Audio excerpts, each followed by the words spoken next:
തൃശൂർ പൂരം ചടങ്ങ് മാത്രമാക്കേണ്ടി വരുമെന്ന പ്രമേയം പാസാക്കി ദേവസ്വങ്ങൾ. തിരുവമ്പാടി പാറമേക്കാവ് ദേവസ്വം അംഗങ്ങളുടെ യോഗത്തിലാണ് പ്രമേയം പാസാക്കിയത്. പൂരപ്രദേശത്തിന് 2 കോടിയോളം രൂപയാണ് കൊച്ചിൻ ദേവസ്വം ബോർഡ് വാടകയായി ചോദിച്ചത്. ഇത് പ്രതിസന്ധി സൃഷ്ടിക്കുമെന്ന സാഹചര്യത്തിലാണ് ഇരു ദേവസ്വങ്ങളും യോഗം ചേർന്ന് പ്രമേയം പാസാക്കിയത്. സർക്കാർ അടിയന്തരമായി ഇടപെടണമെന്ന് ദേവസ്വങ്ങൾ. 2 മാസത്തോളം നീളുന്ന പൂരം എക്സിബിഷനിലൂടെയാണ് പൂരം നടത്തിപ്പിനുള്ള പണം കണ്ടെത്തിയിരുന്നത്. കഴിഞ്ഞ തവണ തേക്കിൻകാട് മൈതാനിയിലെ സ്ഥലത്തിന്റെ വാടക ഉയർത്തിയതിന് പിന്നാലെയാണ് ഇത്തവണ സ്ഥലം അനുവദിക്കണമെങ്കിൽ 2.25 കോടി രൂപ നൽകണമെന്ന് ആവശ്യപ്പെടുന്നത്. പ്രദർശനം നടത്തുന്ന വടക്കുന്നാഥ ക്ഷേത്ര മൈതാനം കൊച്ചിൻ ദേവസ്വം ബോർഡിന്റെ കീഴിലാണ്.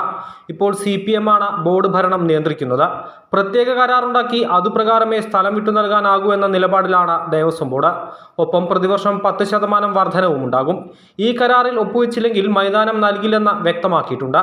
2 കോടി രൂപ വാടക നൽകി പ്രദർശനം നടത്താനാകാത്ത സ്ഥിതിയിലാണ് ദേവസ്വങ്ങൾ. ഈ സാഹചര്യത്തിലാണ് പൂരം ചടങ്ങ് മാത്രമായി നടത്തേണ്ടി വരുമെന്ന പ്രമേയം ഇരു ദേവസ്വങ്ങളും ചേർന്ന യോഗത്തിൽ പാസാക്കിയത്. എക്സിബിഷന്റെ ഗ്രൗണ്ട് റെന്റായിട്ട് ആവശ്യപ്പെട്ടിട്ടുള്ളത് 2,20,00,000 രൂപയാണ്. ഏതാണ്ട് 1,80,00,000 രൂപ കൂടുതൽ. അത് കൊടുക്കാനുള്ള പൈസ എക്സിബിഷൻ കമ്മിറ്റിക്കില്ല. ഈ വാടകയുടെ കേസിൽ ഒരു ഗമ്യമായ പരിഹാരം കണ്ടെത്താനായിട്ട് ബഹുമാനപ്പെട്ട കേരള മുഖ്യമന്ത്രിയോട് ഒരു റെസല്യൂഷൻ പാസ്സാക്കി കൊടുത്തിരിക്കും. ഒരു തീരുമാനം ഉണ്ടായില്ലെങ്കിൽ എന്തു വേണം എന്നുള്ളത് ഇരു ദേവസ്വങ്ങളും സംയുക്തമായി വീണ്ടും യോഗം കൂടി ഒരു തീരുമാനം എടുക്കുന്നു. 8 ഘടകപൂരങ്ങളുടെ ആന, വാദ്യം തുടങ്ങി എല്ലാ ചെലവും പൂരം സുരക്ഷാ ചെലവും നൽകുന്നത് പാറമേക്കാവ്, തിരുവമ്പാടി ദേവസ്വങ്ങളാണ്. ഈ സാഹചര്യത്തിലാണ് പൂരം പ്രതിസന്ധി ചർച്ച ചെയ്യുന്നതിന് തിരുവമ്പാടി, പാറമേക്കാവ് ദേവസ്വങ്ങൾ യോഗം വിളിച്ചത്.